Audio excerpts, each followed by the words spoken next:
நம்ம என்னென்ன தப்பு செய்யறோமோ அது வந்து இருந்தாலும் அதுல இருந்து அந்த அந்த பிண்டம் தான் வந்து நம்ம பரம்பரை எல்லாம் அனுபவிக்கிறது. ஆனா நம்ம வந்து நல்ல யோசிச்சு பாருங்க. நல்ல ஒரு சூட்சமான விஷயம் சொல்ற பாருங்க. இப்போ பிறந்ததுல இருந்து ஒரு 30 வயசு வரைக்கும் கல்யாணம் பண்ணா ஒருத்தன் வச்சுக்கோங்க. இந்த பிறந்ததுல இருந்து 30 வயசு செஞ்ச பாவம் முதல் புள்ள பெத்தக்கிறான் பாருங்க, அந்த பாவம் போனா அந்த பிள்ளைக்கு போய் சேரும். அதுக்குதான் பெரியவங்க அந்த காலத்துல என்ன பண்ணாங்கன்னா மூத்த பையனுக்கு சேஷ்ட பாவம்னு சேர்த்து தருவாங்க. ஏன்னா நம்ம செஞ்ச பார்த்தா அதை அனுபவிக்குது அப்படின்னு சொல்லி. அதனால வந்து இது என்னன்னா அடுத்தது வந்து 2வது பிள்ளை பெற்றும் போது ஒரு 2 வருஷத்துலயே பிறந்துடும். இது 2 வருஷம் யோகி வந்து தப்பே பண்ணதுக்கு அனுப்ப சுகமா வரும். புள்ள சோத்துக்கு லாட்டு கிடைக்கும், 2வது பிள்ளை சுகமா வரும். அப்ப செஞ்ச பாவம் தானே அனுபவிக்குது. இது அனுபவிச்சு பார்த்துருக்கீங்களா? அந்த முதல் புள்ளியா பிறக்கிறவங்க முக்காவாசி வரைக்கும் யாரும் நல்லாவே இருக்க மாட்டாங்க. ஏன்னா அவன் அப்பா அம்மா அந்த பாவம் கூட அவன், அதாவது இதுல வந்து ஒருத்தர் 3 பாவத்தை சுமக்கிறான். அம்மா செஞ்ச பாவம், அப்பன் செஞ்ச பாவம், தான் செஞ்ச பாவம். அப்ப 30 வருஷத்து பாவத்தை அம்மா செஞ்சது அப்பன் செஞ்சு எவ்வளவு நாள் வாழ்ந்தாலும் அந்த பாவம் பூரா அந்த பிள்ளைக்கு வந்துச்சா? பூராச்சும் அவனை கொடுத்துட்டாங்க, இவங்க சுத்தமாயிட்டாங்க.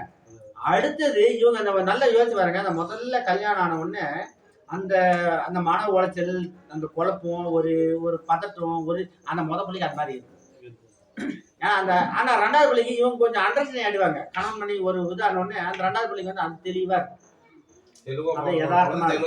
ஆனா சந்தோஷமாவும் இருக்கும், கஷ்டமும் படாது. அப்போ இவங்க பெற்றவங்க வந்து பாவம் செய்ய கம்மியா செஞ்சாங்க, இது பண்ணல. இதெல்லாம் ஒரு சூட்சும சாதி. அந்த மாதிரி ஒவ்வொன்றும் வந்து அதுக்குதான் அந்த காலத்துல வச்சு பூரா நல்லா சிந்திச்சு வச்சாங்க.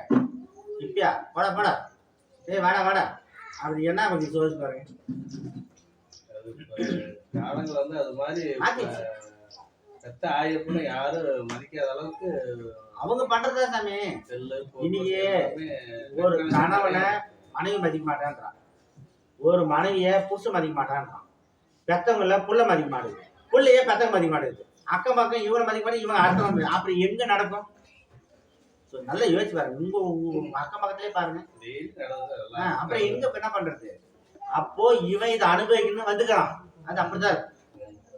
இப்ப இங்க கேக்குறீங்கல்ல, இது உண்மையான பாடம் பண்றது சொந்த பந்தமே இருக்காது.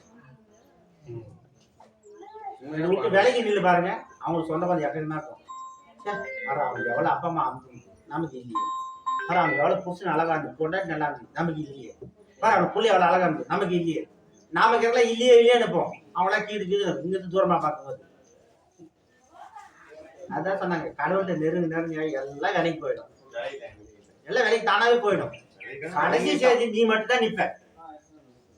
அப்போ நாம பரவாயில்ல, பாவத்தை கம்மியா பண்றோம், இல்ல பண்ணல, கடவுள்கிட்ட நெருங்குறோம். அவன் வரதுக்கு நம்ம மாதிரி வரதுக்கு உனி எத்திஜன்னு எடுத்து வருவான்னு தெரியாது.